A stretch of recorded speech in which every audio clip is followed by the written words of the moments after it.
film from Spain. There was a nice energy in the crowd while this film was going on. This girl, I think she has like one line of dialogue in the entire 19-minute film, and she really captures us throughout. And obviously a kind of timely story as well. I thought it was very powerful.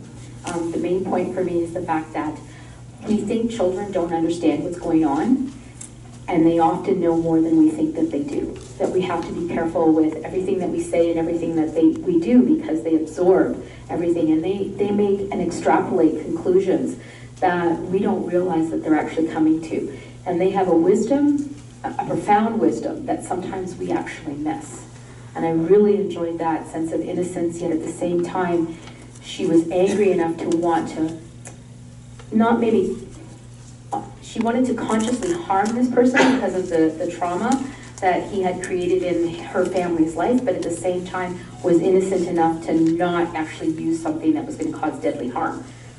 So I thought it was a really interesting juxtaposition there. I think that little girl's acting is just superb. She has such a range of emotion, from at the start where she seems sort of happy and cheerful and, yes, she's leaving home, but she's so upbeat on it, to, everything that she goes through that we discover, and the ending. And I thought the whole emotional range for her and the story was really well done. I like the credibility of it, that if you take it as a whole and go, little girl, family getting evicted, she's going to go buy a squirt gun and spray it at the minister, you wouldn't believe it.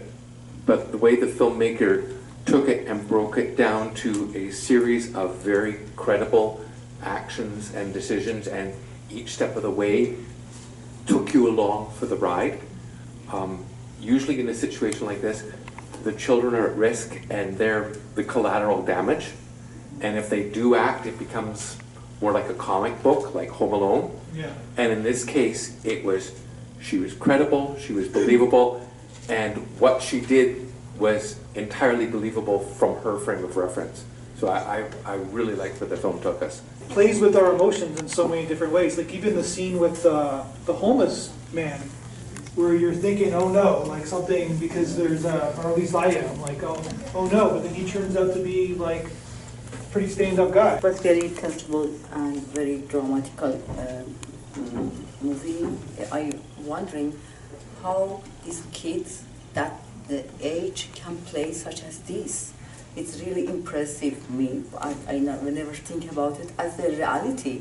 This age kids can play such as this. Very, very emotional. But one thing is we should consider about it, this everything, this certain age, how they change the kids' mind. We should consider about our relationship even, but people don't know and don't care about, for example, any times when we have a lot of the problem around of us. The kids, we don't know about it, but the kids can take everything very well. But it should be a long time when they rise and during adulthood, never can give up. That's wrong. That's problem. Forever carry with many. They suffering from this situation whole their life. It's one thing is very impressed me. One thing is really impressive and touchable for me. The behavior between these kids and the homeless guys. How should be the children? That in the reality, there should be very kindness more than adult. Than when I don't know what happened for us during childhood. Everything is innocent. Everything is good, and when we rise, everything totally change our behavior and should be.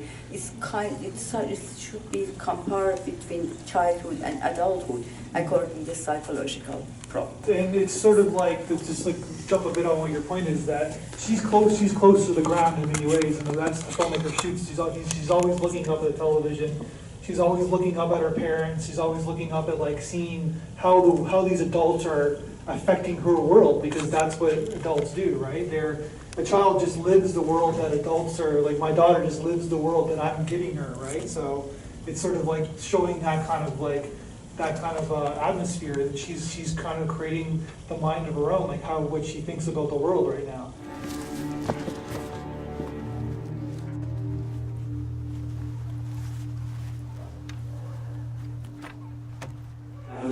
about the fact that you have the child's view of life, which there's a certain fantastical element, and the filmmaker, in fact, makes a certain fantastical choices in terms of a little 9-year-old girl goes to sleep in the street and everything is fine and the man is good.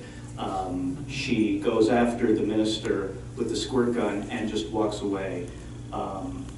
The choices made sort of align with what a child would think. It's like, well, I'll do this, and that'll be okay, and then I'll get up in the morning, and then I'll have breakfast, and then I'll shoot him with a squirt gun, and then I'll go away. And as opposed to giving us a more stark, realistic version, we sort of get, the filmmakers sort of lets us have a reality that she would imagine.